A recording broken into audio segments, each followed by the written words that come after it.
Buenas tardes muchachos, vamos a empezar con la clase teórica que corresponde a enfermedades del pericardio. Es un tema bonito, es un tema sencillo, importante para sus diagnósticos diferenciales de dolor torácico. Tiene varias particularidades y también es frecuente. Vamos a ver que es una enfermedad muy frecuente en nuestro medio. Entonces ya les puse para compartir las diapositivas. Como ustedes ya saben, en caso de que en algún momento se cuelgue la plataforma o se vaya el audio o se congelen las diapositivas o por algún momento no se muestren las diapositivas, activan su micrófono, me lo hacen saber en ese momento. Igual, si es que hay algo que no se entienda, pueden activar el micrófono y me dicen, ya, para no dejarlo pasar, ya, si es que hay algo que ustedes no entendieron. ¿De acuerdo? Entonces, vamos a empezar.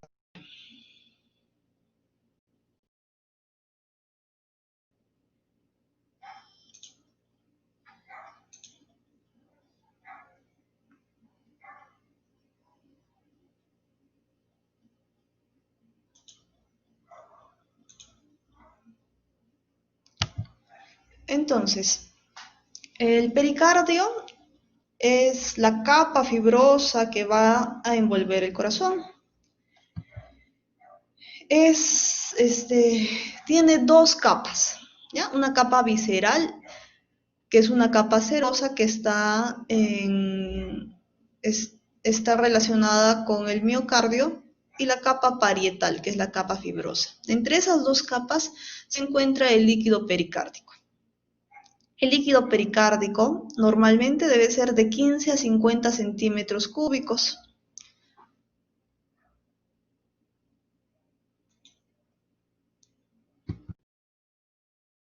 ¿Cuáles son las funciones de este pericardio? ¿No? Tiene la función de sostén, sostiene el corazón, reduce la fricción cuando el corazón late, ¿no? Entre la sístole y la diástole, va a reducir la fricción del corazón respecto a los otros órganos, o sea, los pulmones.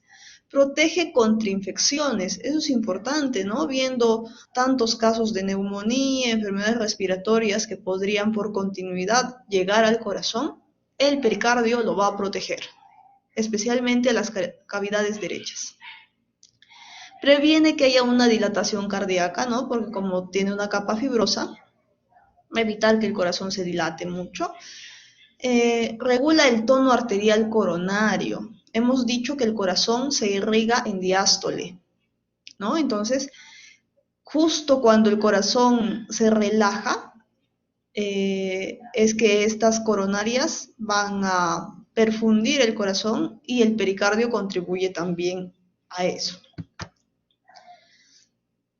Entonces, en enfermedades del pericardio vamos a tocar pericarditis, vamos a tocar derrame pericárdico, taponamiento cardíaco y pericarditis constrictiva.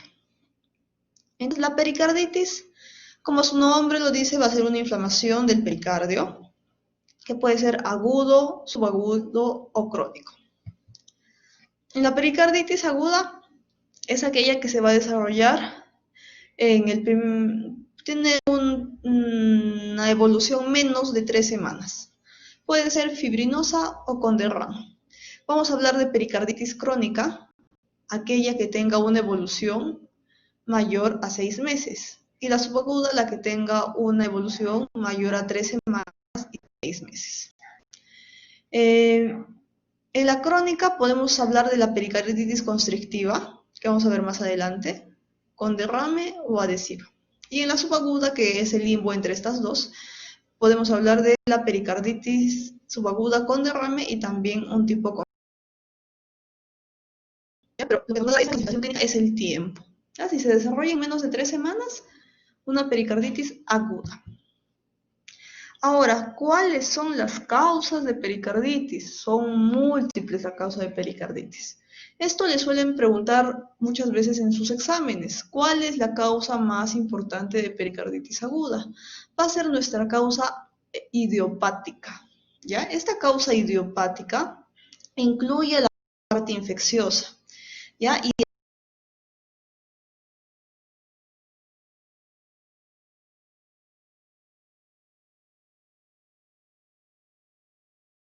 el virus Coxsackie, ¿ya? Este va a ser el agente etiológico más frecuente en pericarditis y en miocarditis también. Entonces, la causa más importante, idiopática o infecciosa.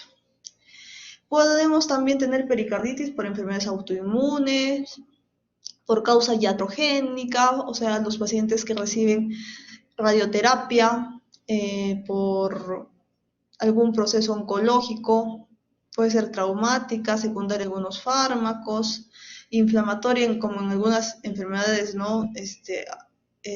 Algunas enfermedades infiltrativas como la amiloidosis, la sarcoidosis. ¿Qué medicamentos nos puede producir pericarditis? Hidralazina, tratamiento para tuberculosis, anticonvulsivantes como la fenitoína, la rifampicina, penicilinas también se ha visto documentado como causa de pericarditis. El hipotiroidismo es una causa importante de pericarditis.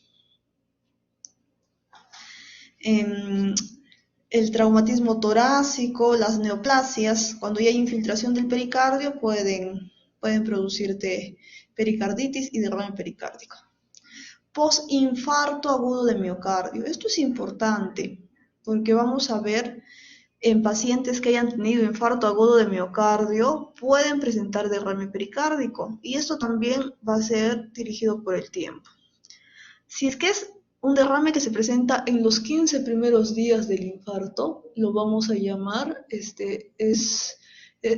va a ser un derrame por inflamación. Se llama derrame pericárdico inflamatorio. En cambio, si se produce después de los 15 días de producido el infarto de miocardio, lo vamos a llamar síndrome de Dressler. Este síndrome de Dressler tiene una connotación inmunológica, ¿ya? Mientras que 15 días iniciales en el contexto de un infarto se produce el infarto, va a ser de causa inflamatoria.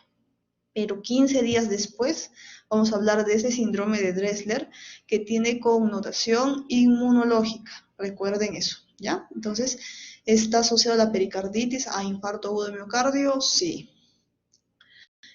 Postpericardiectomía y otras, ¿no? Por uremia, pacientes con enfermedad renal pueden tener derrame pericárdico, púrpura, endocarditis infecciosa. La insuficiencia cardíaca también nos va a producir derrame pericárdico, en algunos episodios pericarditis. Ahora, el cuadro clínico. ¿Qué síntomas va a tener este paciente? Va a tener dolor, ¿ya? Pero este dolor va a tener algunas características. Es por eso que en cardiología el relato sobre qué características tiene el dolor nos va a dar el diagnóstico, ¿ya? Siempre nos va a dar la clínica, nos va a dar el diagnóstico en cardiología. Entonces, el dolor es de rápida instalación, se va a presentar en la parte baja del esternón, cara anterior del tórax, la intensidad es fuerte, de 8/10, muy intensa. Las características va a ser que puede ser punzante, tipo ardor, opresivo, y esto es importante. Tiene maniobras antálgicas. Es un dolor que cuando el paciente se pone en posición genupectoral va a desaparecer, va a disminuir. ¿Qué es esta posición? En sus libros lo describen como posición maometana. O sea, el paciente sentado y el tórax hacia adelante, ¿no? En esta posición. Entonces, con esa posición va a disminuir el dolor. En cambio, cuando el paciente quiere echarse en posición supina, va a aumentar al toser y a la inspiración. Entonces, es un dolor que aumenta con la inspiración. tú lo examinas al paciente, le dices, respire profundo, y justo cuando tomo el aire me duele, ese es un dolor que te está indicando que puede ser pericarditis. ¿Ya? Entonces, no se olviden. Esas son las características del dolor por pericarditis, que lo podemos confundir algunas veces con infarto agudo de miocardio, podríamos confundirlo, ¿no? Lo importante es ver si tiene posiciones antálgicas.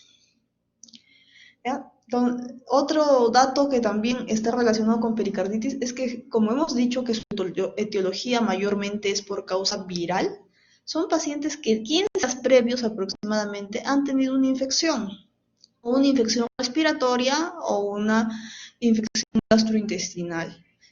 Y se correlaciona con que estos pacientes tienen fiebre. Entonces, la fiebre más la precordalgia y el frote pericárdico orienta el diagnóstico. Ahora, este frote pericárdico no es que el paciente con pericarditis todos los días vas a poder auscultarle un frote pericárdico, ¿no? Este frote puede aparecer en ocasiones. Y también depende de cuánto líquido hay en este pericardio. Si es que la acumulación de líquido es pequeña, puedes escuchar, y el frote pericárdico es como si se frotaran dos huesos. Es un sonido bien característico, como si frotaran dos cueros. Y como les digo, no es constante. Puede presentarse con algunas posiciones, no va a estar todo el tiempo el frote pericárdico. ¿Ya? Pero en caso de que el líquido que esté en pericardio sea abundante, entonces ya no vamos a escuchar frote pericárdico, ¿no? Porque las dos hojas de pericardio van a estar más distantes, más separadas, de manera que ya no podríamos escuchar. Entonces no se olviden, fiebre más precordialgia más frote pericárdico nos podría dar la idea. Hemos dicho, es importante preguntarle si no ha tenido infecciones previas, ¿no? Al examen físico podríamos encontrar frote pericárdico, podríamos encontrar un tercer ruido, ¿no? El paciente puede estar taquicárdico, y para auscultarlo mejor es ponerlo en posición genupectoral para que así el corazoncito esté más cerca a la pared torácica. Ahora, en los exámenes complementarios, hemos dicho todo paciente que tenga dolor de pecho es infarto agudo del miocardio hasta que se muestre lo contrario. Entonces, ¿qué tenemos que hacer con nuestros pacientes con dolor de pecho intenso? Lo primero que tenemos que hacer es tomarle un electrocardiograma. Ya inclusive en nuestros indicadores de salud que nos indican si un paciente tiene la sospecha de que tenga enfermedad coronaria o infarto agudo del miocardio, desde que pisa la puerta de emergencia hasta que se le tome el electrocardiograma, solo deberían pasar 10 minutos. Entonces es importantísimo en todos los pacientes que tengan dolor torácico intenso el electro. Y en la pericarditis vamos a encontrar cambios en nuestro electrocardiograma. Cambios que nos podrían hacer confundir con infarto. Es por eso que les pongo esta diapositiva.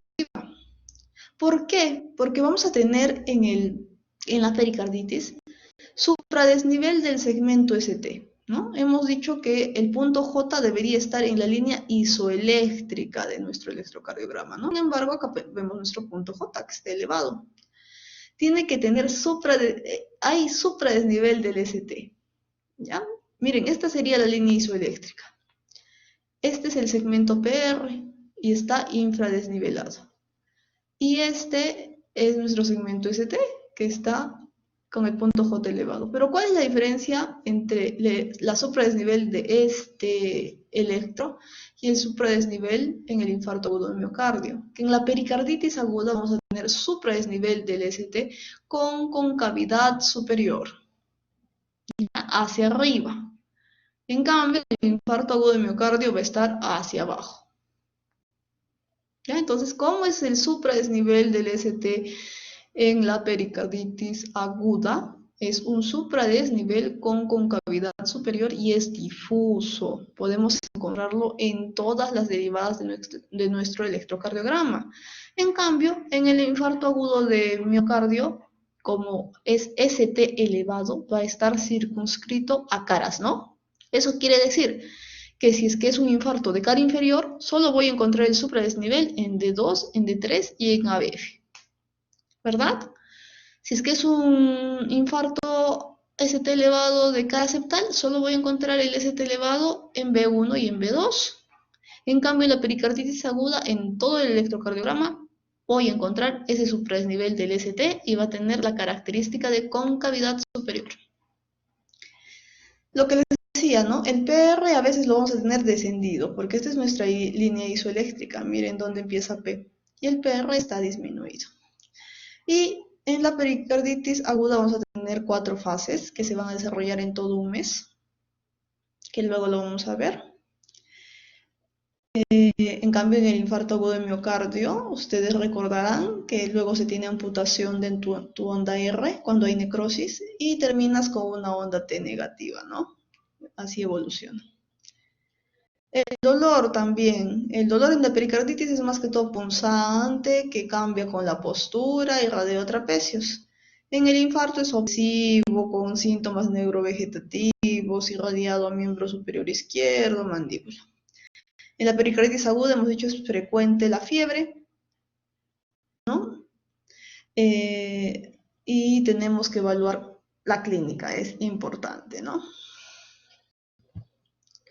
Entonces, este es un ejemplo de un paciente que tiene pericarditis aguda. Entonces, lo que les decía, ¿no? Fíjense cómo hay esta concavidad superior, ¿no? Hay supradesnivel en D1, en D2, aquí en D3 también, en ABL un poquito, ABF también, desde B2 hasta B6, ¿no?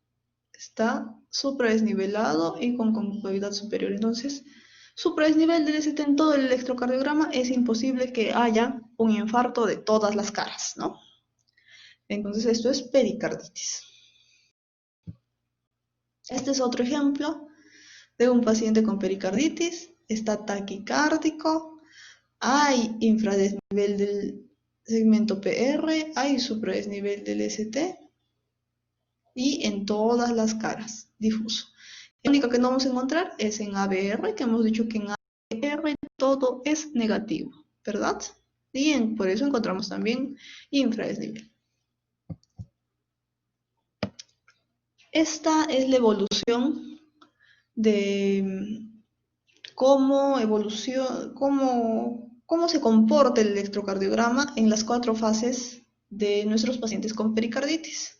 Entonces, en el estadio 1 es donde vamos a encontrar infradesnivel del PR, supradesnivel del segmento ST con concavidad superior, que se puede dar en horas, en los primeros días, ¿no? Luego va a ir evolucionando, se va a normalizar el segmento ST. En la tercera semana podríamos tener una onda T negativa y en la cuarta semana ya se encuentra el electrocardiograma completamente normal. No se olviden que el infradesnivel del segmento PR es un signo precoz de pericarditis, ¿ya? Que se debe presentar en los primeros días. Horas, en los primeros 2 días se puede encontrar. Entonces no se olviden, la depresión del segmento PR es un signo temprano, es transitorio. Se va a ver mayor en D2, en ABF y de B4 hasta B6. El segmento ST, no se olviden, es de concavidad superior. Y acá está la mnemotecnia, no se olviden, es la carita feliz. Es difuso en todo el electrocardiograma. No se va a correlacionar con alguna cara del miocardio, ¿no? Y la depresión del ST que dijimos se va a encontrar generalmente en ABR, ¿no? Porque ABR es nuestra derivada que siempre va a ser negativa y a veces en B1 también. Otras pruebas complementarias que podemos pedir es la radiografía de tórax. En la radiografía de tórax, si el paciente tiene un derrame pericárdico abundante, podemos encontrar la imagen, la silueta cardíaca aumentada de volumen. Esto ya es un caso de taponamiento cardíaco, ¿no? Que es una radiografía que esto llamamos tienda de campaña. ¿no? Esto es cuando haya mucho derrame pericárdico. Y el estudio que nos va a hacer el diagnóstico definitivo va a ser la ecocardiografía. Nosotros con la ecocardiografía podemos ver si hay líquido alrededor del corazón. Entonces estas son imágenes de ecocardiografía. En ecocardiografía vamos a ver nosotros los líquidos negros. Entonces fíjense, nosotros vemos al corazón desde, esta es una ventana subcostal por debajo del esternón. Ponemos nuestro transductor. Entonces esta es parte del hígado. Esta es la textura del hígado. Y al ladito, o sea, lo vemos por abajo el corazón. Y este es nuestro corazón. Las cavidades derechas se encuentran cerquita del hígado. Y vemos este líquido, esto oscurito, que separa el hígado del corazón, y a esto vamos a cuantificar para ver cuánto de derrame pericárdico tiene nuestro paciente. ¿Ya? Igual, esta es otra vista en un eje largo, donde vamos a ver cavidades izquierdas, ventrículo derecho, y también se puede ver un poco de, se ve el pericardio hiperrefringente, ¿no? Acá todo esto que deslumbra es un pericardio hiperrefringente, que también es un signo de pericarditis. El tratamiento, como hemos dicho que es un cuadro inflamatorio, los pacientes van a necesitar antiinflamatorios. Entonces, ¿qué antiinflamatorios le damos a nuestro paciente con pericarditis? Aspirina, pero miren las dosis, 500 a 1 gramo cada 6 horas. Podemos darle ibuprofeno, 600 miligramos cada 8. Podemos darle indometacina, de 25 a 50 miligramos cada 8 horas. O sea, antiinflamatorios en dosis altas. No se recomienda el uso de corticoides porque puede haber un nuevo brote. Y solo vamos a dar corticoides si es que es una pericarditis refractaria al tratamiento. La colchicina también es un medicamento que podemos dar para las pericarditis recidivantes. Es un antiinflamatorio muy bueno la colchicina, que también está en el tratamiento de pericarditis. Y vamos a dar para esas pericarditis que recidivan. Generalmente tienden a la curación, especialmente si tienen etiología idiopática, etiología viral, ¿no? Las recidivas pueden ir del 15 al 20%, y más o menos he visto que el 30 hasta el 50% pueden ser de causa tuberculosis, de tuberculosis, y pueden ir a la pericarditis constrictiva, ¿no? Una pericarditis crónica. Entonces, lo que es respecta a pericarditis. Entonces, fácil, han visto, ¿no? Clínica, exámenes de diagnóstico y el tratamiento, básicamente antiinflamatorios. Se podría también aplicar colchicina. Ahora nos vamos a otra patología, que es el derrame pericárdico. Hemos dicho que el derrame pericárdico va a ser la acumulación de líquido entre nuestras dos hojas del pericardio, y va a ser por muchas veces aumento del líquido en ese espacio y disminución de la eliminación, ¿no? Va a ser un desbalance. Normalmente podemos encontrar de 15 a 50 centímetros cúbicos de líquido pericárdico. Cuando aumenta más de 50, es ahí donde vamos a tener la definición de derrame pericárdico. ¿Cuáles son las causas de derrame pericárdico? La principal va a ser la pericarditis, ¿no? La pericarditis, hemos dicho, como es un proceso inflamatorio, se va a acumular líquido alrededor del corazón. Puede ser una transsudación serosa, ¿no? En casos de pacientes que tengan insuficiencia cardíaca, pacientes que tengan insuficiencia renal, nos puede dar un trasudado en ese espacio pericárdico. Hemorragias intrapericárdicas, ¿no? ¿En qué pacientes podríamos tener hemorragias intrapericárdicas? Bueno, lo más frecuente es pacientes que hayan tenido infarto agudo de miocardio y que haya por ahí, se haya roto un poquito alguna de las paredes del corazón por el infarto. Entonces es importante ver eso. Enfermedades metabólicas, ¿no? Hemos dicho la uremia te puede producir derrame pericárdico. Quilopericardio, idiopática y otros tipos. En el cuadro clínico va a depender de cuánto derrame pericárdico haya, ¿no? Por ejemplo, si es que hay mucho líquido alrededor del corazón, vamos a tener la intensidad de los ruidos cardíacos más disminuidos. ¿Por qué? Porque como el líquido está alejando la pared torácica de nuestro corazón, nosotros al colocar el estetoscopio va a estar más lejos. Entonces, mientras más líquido haya, más pequeños, los ruidos cardíacos se van a escuchar más apagados. El signo de Edwards es un signo que va a aparecer en el derrame pericárdico masivo. ¿Y en qué consiste? Va a haber matidez por debajo de la escápula izquierda. También por debajo de la escápula izquierda podemos encontrar también un soplo tubárico. Ese va a ser el signo de Edwards, solo para derrame pericárdico masivo.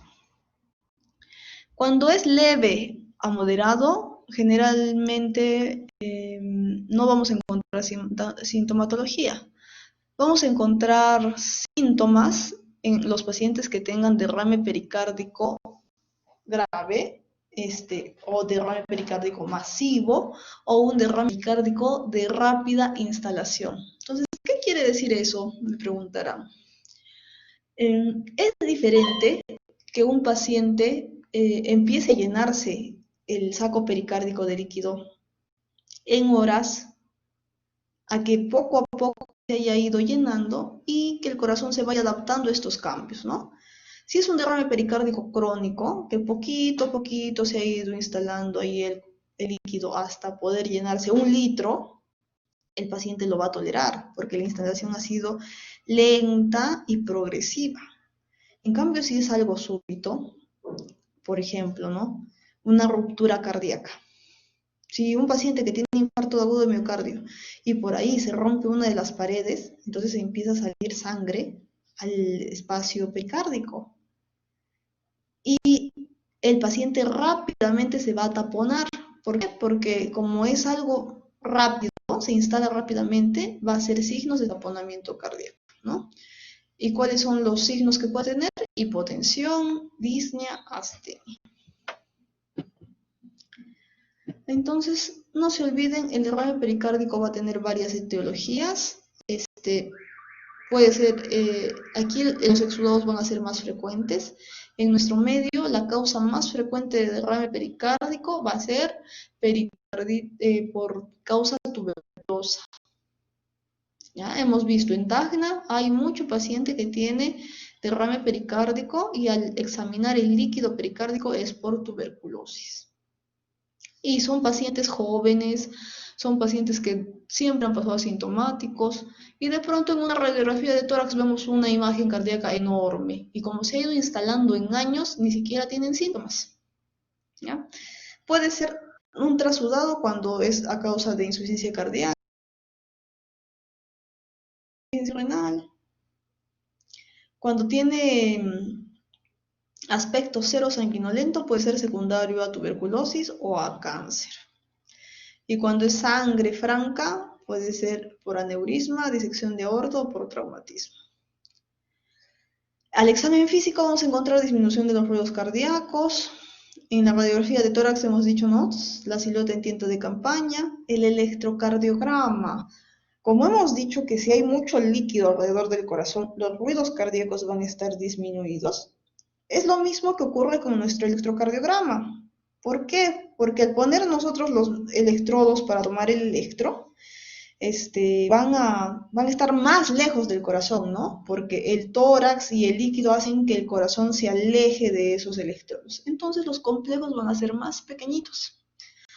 Otro signo que podemos encontrar en el electrocardiograma es la alternancia eléctrica. ¿Qué quiere decir alternancia eléctrica? Que vamos a encontrar un complejo grande, un complejo chiquito, un complejo grande, un complejo pequeño. ¿Ya? Ahora más adelante les voy a enseñar un electrocardiograma y el diagnóstico definitivo con la ecocardiografía. La ecocardiografía confirma, cuantifica y nos muestra si es que hay signos de taponamiento cardíaco. Clínicamente, los signos de taponamiento cardíaco van a estar regidos por la tríada de Beck. Les pongo el nombre porque esto les preguntan mucho en sus exámenes. ¿A qué corresponde la tríada de Beck? La tríada de Beck va a corresponder a ruidos cardíacos hipofonéticos, ¿no? O ruidos cardíacos apagados, que hemos explicado por qué se produce. Hipotensión e ingurgitación yugular. Ahora, en el taponamiento cardíaco, ¿por qué se produce hipotensión? A ver, quiero un esquemita. ¿Por qué se puede producir en el derrame pericárdico hipotensión? El taponamiento cardíaco hipotensión. Vamos a buscar un esquema en el corazón.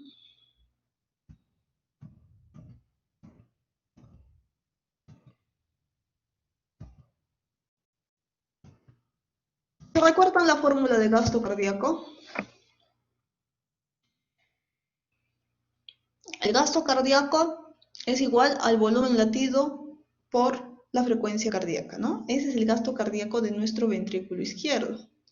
Este es mi ventrículo izquierdo. Y el ventrículo izquierdo, el volumen del ventrículo izquierdo va a estar regido por la precarga. La precarga va a ser el volumen del ventrículo derecho y la poscarga, ¿no? El volumen y la presión que hay en aorta. Ahora, como estamos diciendo, la precarga del ventrículo izquierdo va a ser el volumen del ventrículo derecho. Entonces, ¿qué pasa en el taponamiento cardíaco? En el taponamiento cardíaco, como vamos a encontrar más líquido alrededor del corazón, hay más líquido y este pericardio es un poco duro. Entonces, ¿qué cavidades tienen mayor presión? ¿Las derechas o las izquierdas? Van a tener mayor presión las cavidades izquierdas, ¿no? Porque las cavidades izquierdas, fíjense también, tienen más músculo. El músculo es mayor en la cavidad izquierda. En cambio, en la cavidad derecha, miren, este ventrículo derecho, la pared es delgadita. Entonces, ¿qué va a pasar con este líquido? Este líquido va a empujar, va a hacer que esta cavidad derecha sea más pequeña, ¿no? La va a colapsar, aurícula derecha y ventrículo derecho. Entonces, al estar aplastadas estas cavidades derechas, ¿qué va a suceder? Va a tener menos volumen, y hemos dicho que el volumen del ventrículo derecho es la precarga del izquierdo. Entonces, por eso va a disminuir mi gasto cardíaco y vamos a tener hipotensión. Lo mismo ocurre, por el mismo motivo es que vamos a encontrar ingurgitación yugular, ¿no? Porque como este ventrículo y esta aurícula derecha están colapsados, puede llegar la precarga a las venas, ¿no? De la vena cava superior, vena cava inferior, pero no llegan a llenar bien este ventrículo derecho porque hay líquido que está comprimiendo, ¿no? Está comprimiendo esta pared. Entonces se ingurgitan las venas yugulares. ¿Ya? Entonces no se olviden, tríada de Beck es igual a ruido disminuidos, hipotensión arterial e ingurgitación yugular. Ya es importante que recuerden eso. Eso siempre les van a preguntar en taponamiento cardíaco.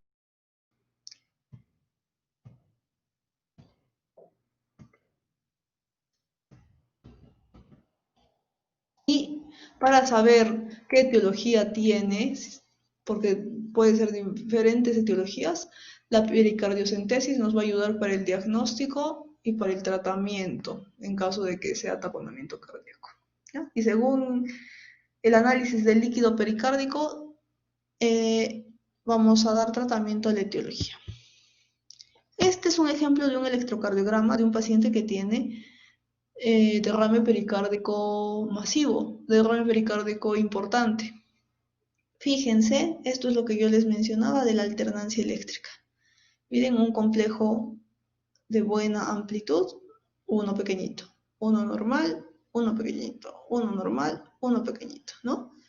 Igual acá. Entonces eso es lo que conocemos nosotros como alternancia eléctrica. En la radiografía de tórax, como hemos dicho, si es que el derrame pericárdico es importante, vamos a tener esta imagen como en tienda de campaña, la silueta cardíaca bien aumentada. Y la ecocardiografía nos da el diagnóstico definitivo, ¿no? Esta es una ecocardiografía, vemos al corazón, las aurículas, los ventrículos y alrededor este líquido que vamos a tener de color negrito es el derrame pericárdico. Para ver si es que hay signos de taponamiento cardíaco, en este caso no parece porque el ventrículo está bien expandido, ¿no? Cuando hay derrame pericárdico, como estas paredes tienen menos grosor, se van a colapsar, se van a ver más pequeñas, más reducidas se verían. En este caso no vemos eso. Acá igualito esta es otra vista, esta es la vista subcostal, donde acá tenemos el hígado, y entre el hígado y el corazón vemos aquí el líquido. Según la bioquímica del líquido pericárdico, al hacer la pericardiocentesis, nos va a ayudar a la identificación, nos va, según su aspecto, y también analizándolo, ¿no? Nos va a dar la causa, y según la causa podemos darle tratamiento. Si es que es lento, no se olviden, puede ser tuberculosis o neoplasia, ¿no? En nuestro medio, más que todo, tuberculosis.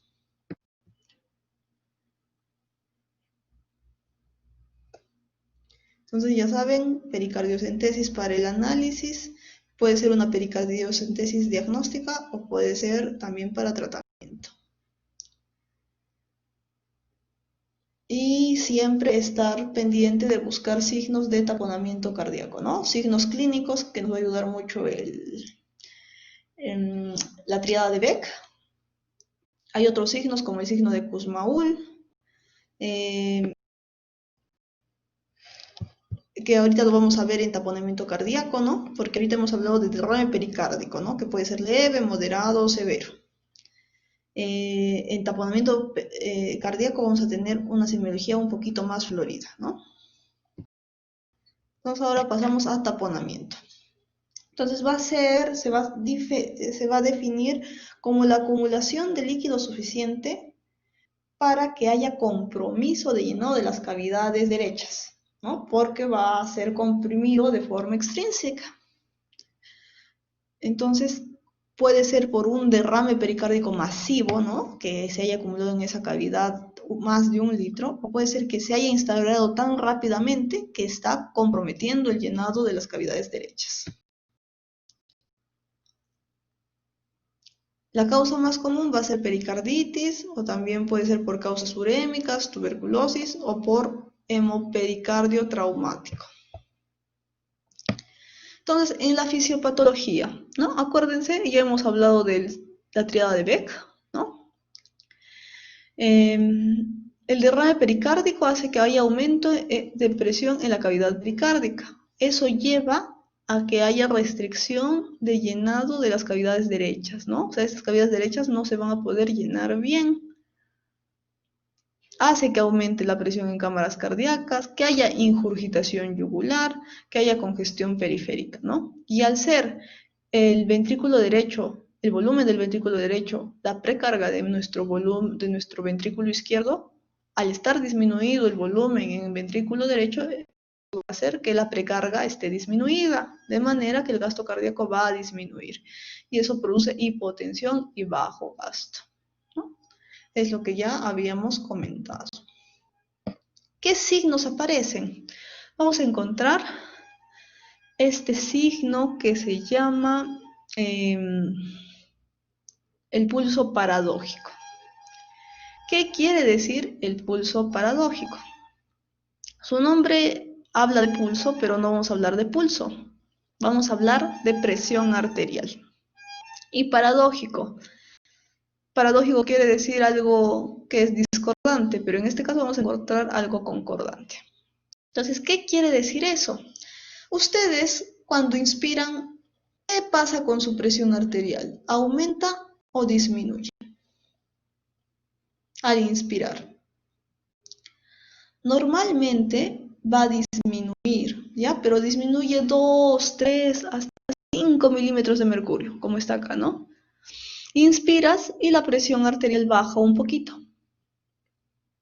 Pero en el taponamiento cardíaco, ¿qué ocurre? El paciente inspira y vamos a tener caída de más de 10 milímetros de mercurio de la presión arterial.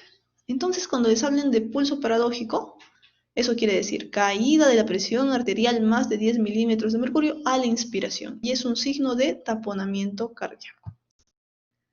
¿Qué más vamos a encontrar como manifestaciones clínicas de taponamiento cardíaco? Taquicardia, ¿no? Hipotensión, que ya hemos mencionado, ruidos cardíacos disminuidos, ingurgitación yugular, que ya hemos hablado. Esta ingurgitación yugular también la podemos conocer como signo de Kussmaul. ¿Por qué?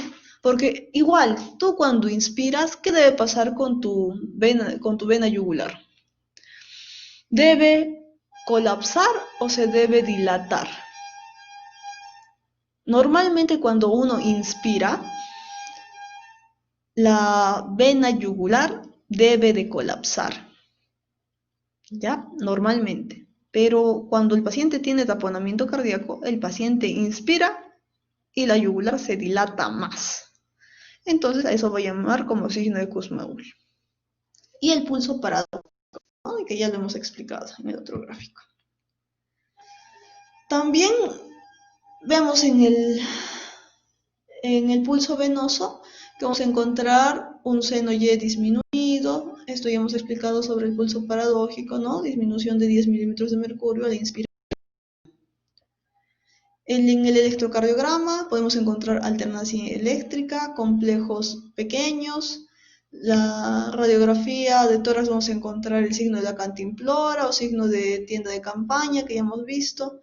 Y la ecocardiografía nos tiene que demostrar colapso de cavidades derechas, ¿ya? Y cambios del llenado del ventrículo cuando inspira, cuando toma aire y cuando expira.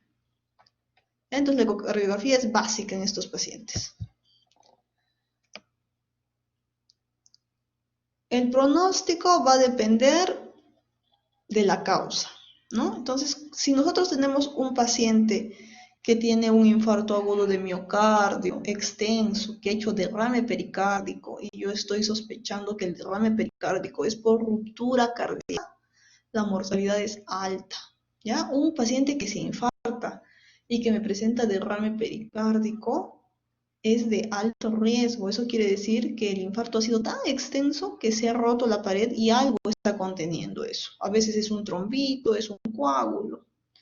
¿Ya? Es por eso que a los pacientes que tienen derrame pericárdico no debemos anticoagularlos. ¿Ya? Está contraindicado anticoagularlos.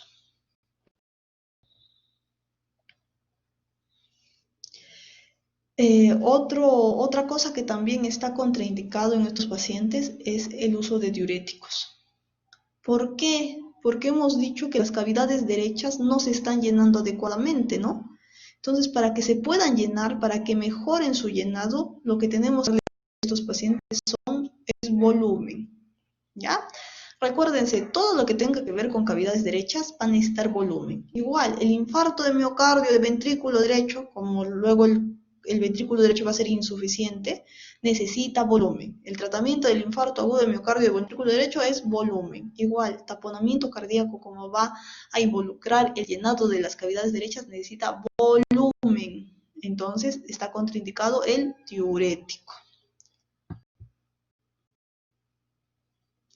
Y entonces hasta ahí hemos visto taponamiento cardíaco. Ahora nos vamos a ir a la parte crónica, ¿no? Esas pericarditis que pueden hacerse crónicas o la pericarditis constrictiva que va a ser generalmente secundaria a tuberculosis, ¿no? La capa de pericardio se engruesa, se infiltra, se llena de calcio, ¿ya? Y eso va a hacer que la cavidad cardíaca que el saco pericárdico esté fibroso, que esté calcificado y va a evitar que el corazón se relaje adecuadamente. Las causas en nuestro medio más frecuente, tuberculosis. ¿Ya? Puede ser causa también por cirugía cardíaca, por uremia, por pericarditis, por infecciones, por radioterapia. Y como se va a disminuir la elasticidad de este saco, va a dificultar el llenado diastólico del corazón.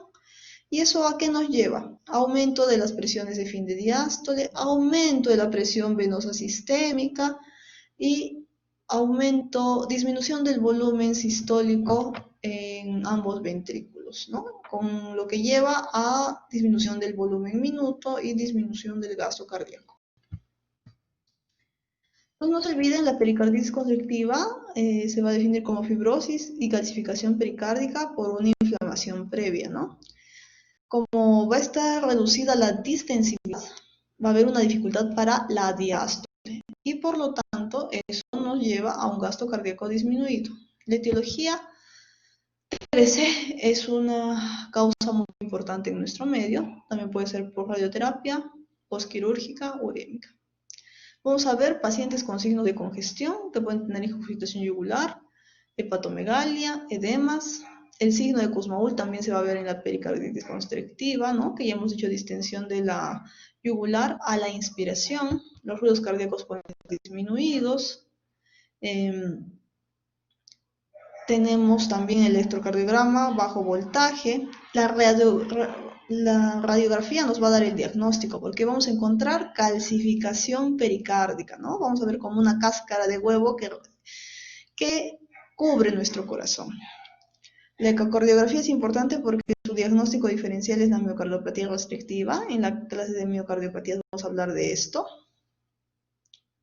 El cateterismo cardíaco también nos puede dar diagnóstico. ¿Por qué? Porque vamos a encontrar un valle Y. Y el tratamiento va a ser conservador. Tenemos que restringir sodio y darle a este paciente diurético. Cuando tenemos el diagnóstico de pericarditis, muchas veces el diagnóstico definitivo va a ser la pericardiectomía. Eso quiere decir sacar un poco de ese pericardio fibroso para que el corazón pueda dilatarse adecuadamente.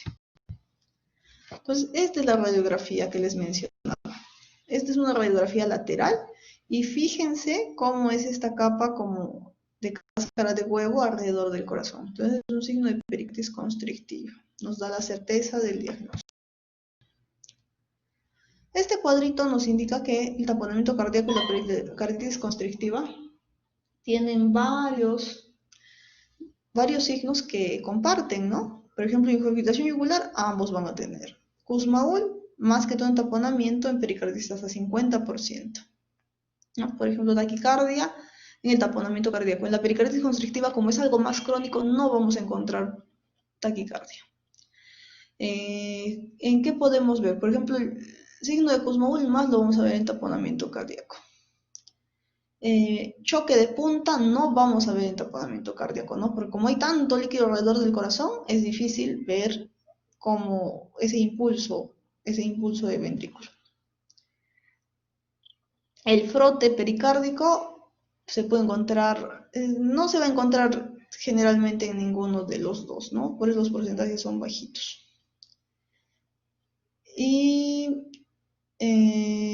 signos sistémicos, ¿no? Como la hepatomegalia, edemas y así, más los vamos a ver en pericarditis constrictiva, ¿no? Porque como no deja que el corazón se llene adecuadamente, vamos a tener esos signos sistémicos. Entonces no se olviden, la radiografía es importante en estos cuadros. El electrocardiograma, vamos a encontrar complejos disminuidos, podemos encontrar pacientes con fibrilación auricular. La ecocardiografía también nos va a mostrar que hay calcificación del pericardio y la ecografía también podría ayudar. El tratamiento de la pericarditis constrictiva va a ser la pericardiectomía. ¿Ya? Y tratamiento médico podemos disminuir el sodio, darle diuréticos. ¿Ya? Entonces, eso sería todo. Ya hemos visto las tres, hemos tratado de englobar todo lo que es enfermedades del pericardio. Como les dije, es un cuadro bonito, fácil de comprender, tiene bastante semiología, y es uno de los diagnósticos diferenciales que ustedes tienen que manejar de los pacientes que tienen dolor de pecho. ¿Tienen alguna duda o pregunta?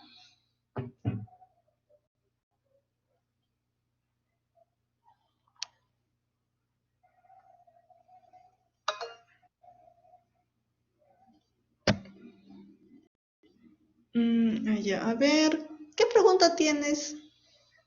Camila, ¿no? Doctora, buenas tardes. Una consulta respecto al tratamiento del taponamiento cardíaco. ¿Me podría explicar el mecanismo por qué estaba contraindicado los diuréticos? No me quedó tan claro esa parte. Ya, Por a favor. ver, vamos a poner acá. A ver, vamos a tratar de dibujar en nuestra pizarra.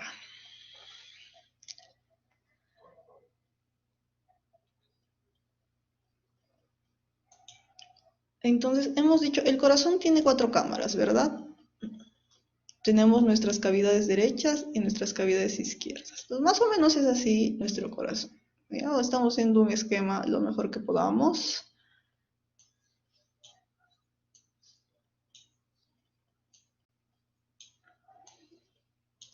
Ya, entonces, esta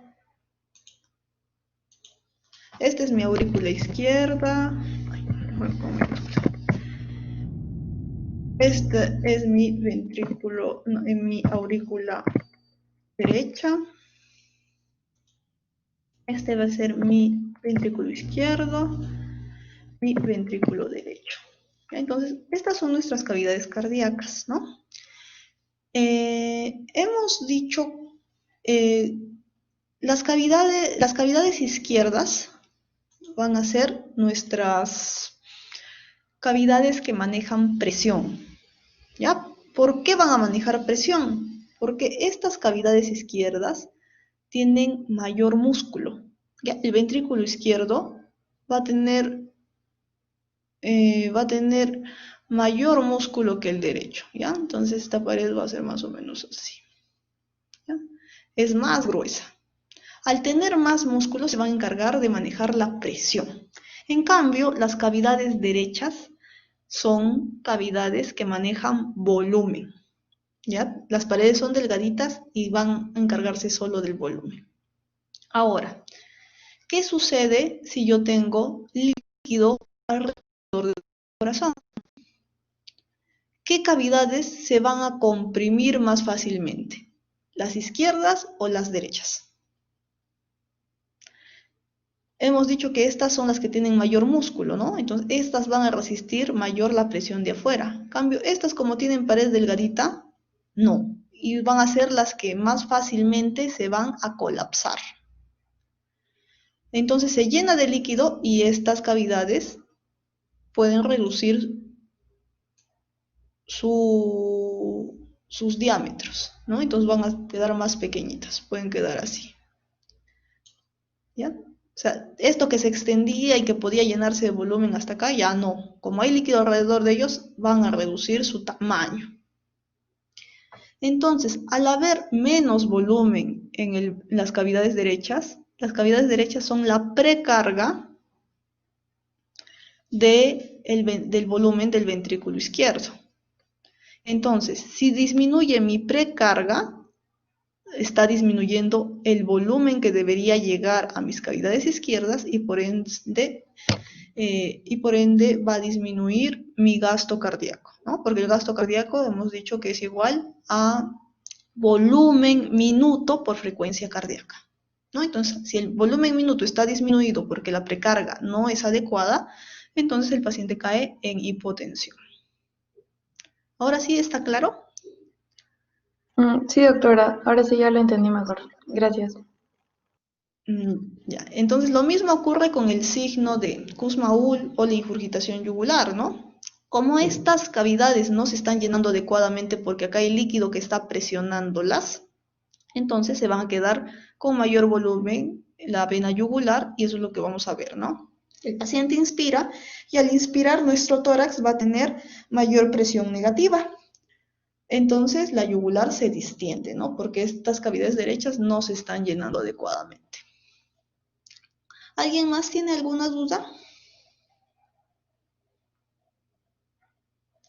Y por eso, como no tienen el volumen adecuado, no le podemos dar diurético, ¿no? Al contrario, para que esto pueda ampliarse, pueda recuperar su tamaño normal, tenemos que darle al paciente con taponamiento cardíaco, tenemos que darle volumen, tenemos que darle 1 litro, 2 litros de cloruro para que puedan tener el volumen adecuado estas cavidades derechas.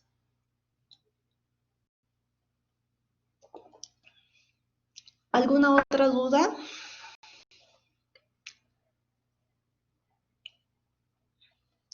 Bueno, si no tienen dudas, entonces podemos terminar nuestra clase teórica. Voy a detener la grabación.